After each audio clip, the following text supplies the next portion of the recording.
श्रीलक्ष्मी कमलालया वसुमती रामा जगद्रक्षणी कल्याणी सकलेश्वरी सरसिजा भाग्यानुसंधायनी शोभांगी विमलेश्वरी विमलमंगलो सावधाना सुमुहूर्ते सावधाना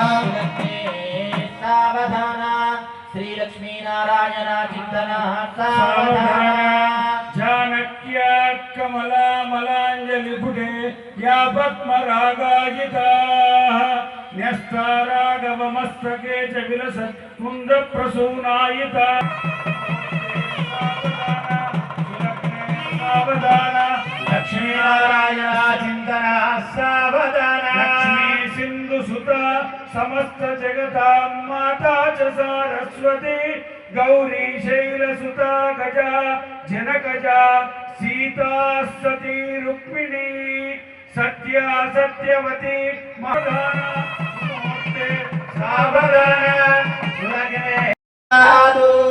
आपवन्तन्ति पञ्चचूर्णैरलङ्कृत्या ॐ आपवन्तन्तु जीवसे दीर्घायुत्वारवक्षसे यस्ता हृदागीरिनामन्यमा ఎండలు బాగా కొడుతున్నాయి కదా మేము ఇంట్లో ఫ్రిడ్జ్ లో పెట్టి వచ్చామండి మా భర్త గారు కట్టినటువంటి తాళిని అని అనుకోకుండా వారు చల్లగా ఉండాలని రామచంద్రుని కూడా మనందరం ప్రార్థన చేసుకుందాం. జై శ్రీరామ్.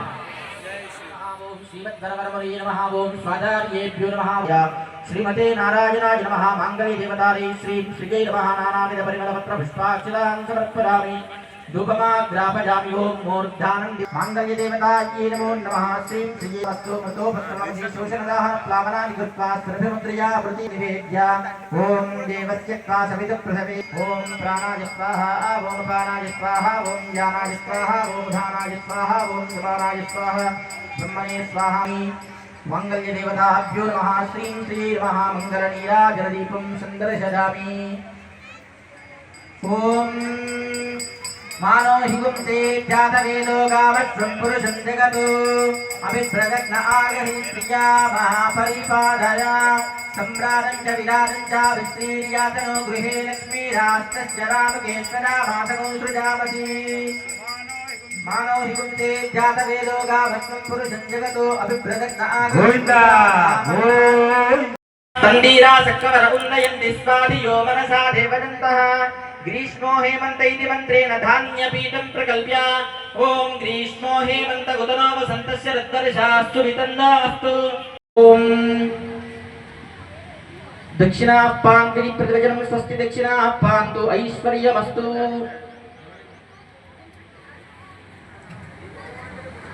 ओम वीर्येण भगवतस्तेजसः कर्मणा भगवतः कर्म करिष्यामि ओम भगवानेव स्वनीयां यस्वरूपस्थिति प्रवृत्तिः सशेषते करसेन अनेनात्मना स्वार्थ सर्वकुरोवेन श्रीरामनवमी प्रयुक्त श्री सीता लक्ष्मण हनुमत् समेत श्री रामचंद्र स्वामिनः स्वात्मानं स्वरमेवं प्रीतं कारयितुम् उपक्रमते ओम भगवान् पवित्रं तत्पादोदकं पवित्रम् ओम तत्सत् पुण्याहं भवन्तो ब्रुवन्तु पुण्याहमस्तु ओम भूर्भुवस्सुवः तत्सवितुर्वरेण्यं भर्गो देवस्य धीमहि धियो यो नः प्रचोदयात् नारायणाय विद्महे वासुदेवाय धीमहि तन्नो प्रचोदयात् एकपदी द्विपदी त्रिपदी चतुष्पद्य पदशी सहि पद्यसे नमस्ते शरीराय दर्शिताय सापदो वप्रापदो మనకంటే గొప్పనైనటువంటి వాడికి చేసేటువంటి నమస్కారం శిరస్సుపై ఉండి చేయాలి. అలా మనకంటే చిన్నవాడైతే కనుక హాయ్ అని చెప్తూ ఇలా చెయ్యి ఊపినా సరిపోతుంది. అలా నమస్కారాన్ని చేయండి. అనండి వక్త్రాబ్జే భాగ్యలక్ష్మి కరతల కమలే సర్వదా ధానలక్ష్మి దోర్దండే వీరలక్ష్మి హృదయ సరసితే భూతకారుణ్యలక్ష్మి ఖడ్గాంగ్రే శౌర్యలక్ష్మి సర్వాంగే सौम्यलक्ष्मी मम तु विजयता सर्वसाम्राज्यलक्ष्मी కన్యాదానం చేసిన వాని యొక్క దశ పూర్వేశాం దశ పరేశాం, వాని తండ్రి వాని తండ్రి వాని తండ్రి అలా 10 తరాల వరకు, వాని కొడుకు వాని కొడుకు వాని కొడుకు అలా 10 తరాల వరకు కూడా పుణ్యలోకాల్లో నివసిస్తూ ఉంటారని చెబుతుంది శాస్త్రం. మరి మాకు అమ్మాయిలు లేరు కదా, మేము చేసేటువంటి భాగ్యం లేదే మాకు అనుకుంటారు. అలా ఎవరికైనా ఉంటే వారికి కన్యాదానం చేసి ఆ భాగ్యాన్ని పొందే అటువంటి అదృష్టాన్ని మనం పొందాలి. అలా కూడా మాకు వీలు కావడం లేదు అనుకున్నప్పుడు ఇలా దైవ కార్యక్రమం అయితే కూడా ఆ కన్యాదాన ఫలితం మనందరికీ వస్తుంది. భాగస్వాములు అవుదామంటే అందరం కూడా మన హస్తములో కుడి చేతిలో తల రూపాయి కావచ్చు, ద్రవ్యం కావచ్చు, వస్తువు కావచ్చు ఉంటే ఆ ఏలుగుకి ఉన్నటువంటి యొక్క గాయం కనబడింది, వీడు బలికి పనికి రాడు అని చెప్పి ఆ రాజును వదిలేశాడు. ఆ తర్వాత తెలుసుకున్నారు ఈ రాజ్యానికి రాజు ఇతడు అని ఆయనను వదిలివేశారు. ఇంటికి వచ్చిన తర్వాత రాజుకు అప్పుడు ఆలోచన వచ్చింది, అవును కదా ఈ ఏలు పద్మ శంఖ చక్ర గదా వనమాల ముద్ర ప్రదర్శయ కలశోపరి చక్రముద్రాం ప్రదర్శయేత్. ఓం సపరివారాయ శ్రీమతే సుదర్శనాయ నమః. హస్తజోహోర్ఘ్యం సమర్పయామి సపరివారాయ శ్రీమతే సుదర్శనా.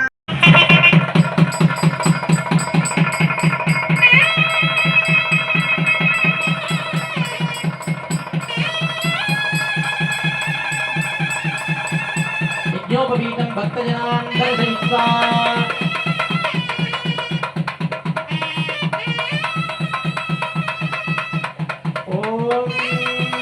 యజ్ఞోపవీతం పరమం పవిత్రం ప్రజాపతేర్యత్సహనం పురస్తాత్ ఆయుష్యమగ్ర్యం ప్రతిమంత శుభ్రం యజ్ఞోపవీతం పరమస్తు చేదః. యజ్ఞోపవీతధారణ ముహూర్తస్సు ముహూర్తోऽస్తు. ఓం యజ్ఞోపవీతం పరమం పవిత్రం ప్రజాపతేర్యత్సహనం పురస్తాత్ ఆయుష్యమగ్ర్యం ప్రతిమంత శుభ్రం యజ్ఞోపవీతం.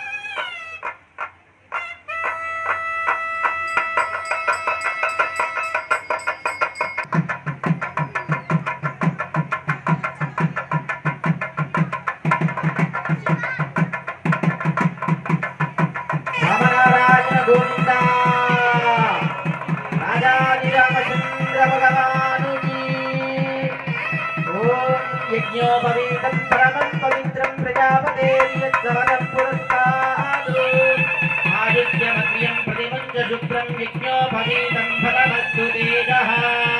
యజ్ఞోపవీతధారణ ముహూర్తస్సు ముహూర్తోऽస్తు.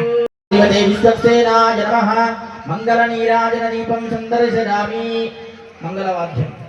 ఓం మానోహి కుంతి జాతవే ఉంటే ఆ ఏలుగుకి ఉన్నటువంటి యొక్క గాయం కనబడింది, వీడు బలికి పనికి రాడు అని చెప్పి ఆ రాజును వదిలేశాడు. ఆ తర్వాత తెలుసుకున్నారు ఈ రాజ్యానికి రాజు ఇతడు అని ఆయనను వదిలివేశారు. ఇంటికి వచ్చిన తర్వాత రాజుకు అప్పుడు ఆలోచన వచ్చింది, అవును కదా ఈ ఏలుగు గారు ఒక పండును కత్తితో కట్ చేసుకుంటున్నప్పుడు వారి ఏలుగు గాయమైందంట. పక్కన ఉన్నటువంటి ఒక మంత్రి ఏమన్నారు, రాజా రక్తం చిందిస్తుంది అని బాధపడకండి, ఏది జరిగినా మన మంచికే అని చెప్పారంట. అలనాడు దాసరి నారాయణరావు గారు కూడా ఒక పాట రాశారు, దేవుడే దిగి వస్తే మనిషిగా బ్రతికుంటే నీకు కష్టాలు కనబడతాయి అని. ఇలా అందరు అనుకున్నారేమనుకున్నాడో మహావిష్ణువు రావణాసురుణ్ణి వధించడానికి గాను మానవ మాతృనిగానే ఈ భూమి పైన ఆవిర్భవించాడు రామచంద్రస్వామి. రామాయణం లోకరక్షణ హేతునా కంటే భక్తామి సుభగే సంజీవ శరదాంశనో మాంగళ్యధారణ ముహూర్తస్సు ముహూర్తోऽస్తు. సుముహూర్తకాలే సూర్యాదీనాం నవానాం గ్రహాణాం అత్యంతానుకూల్యతా ఫలప్రసాద సిద్ధిరస్తు. ఓం మాంగళ్యం తంతునానేన లోకరక్షణ హేతునా కంటే భక్తామి సుభగే సంజీవ శరదాంశనో మాంగళ్యధారణ ముహూర్తస్సు శుభముహూర్తో అస్తు గోవిందా కుల్రాజాది రామచంద్ర భగవానుకి సీతామయ్యా की लक्ष्मण स्वामी की पवन सुत हनुमान की मांगल्यं तन्तुनानेन लोक मांगल्य धारण मुहूर्तस्तु मुहूर्तो अस्तु सुमुहूर्तकाले सूर्यादीनां नवानां ग्रहाणाम् अत्यन्त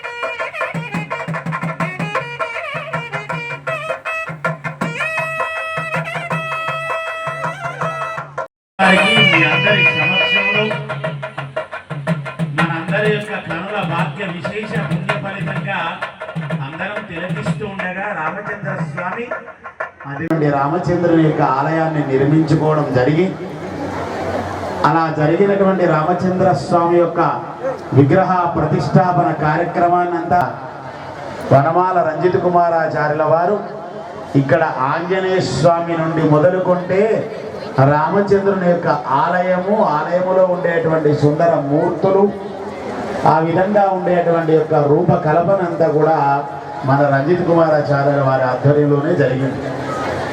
మీ అందరి యొక్క భాగ్య విశేషం అందరూ అందించినటువంటి యొక్క గొప్ప సంస్కారం గొప్ప సహకారం ద్వారా ఇంత పెద్ద దేవం ఇప్పుడు కూడా మనం జరుపుకుంటున్నాం. అలనాడు దశరథ మహారాజు కూడా బాధపడుతున్నటువంటి సమయంలో నారదాది అనేకమైనటువంటి విషయాలంతా కూడా వేయించేసి పుత్రకామేష్టి యాగాన్ని జరిపితే సంతానం అవుతుందని తెలియడం ద్వారా రావణాసురుని యొక్కడే స్వయంగా రామచంద్రుని యొక్క అవతారం ఇచ్చాడు. అదందరికీ తెలిసినటువంటి విశేషం.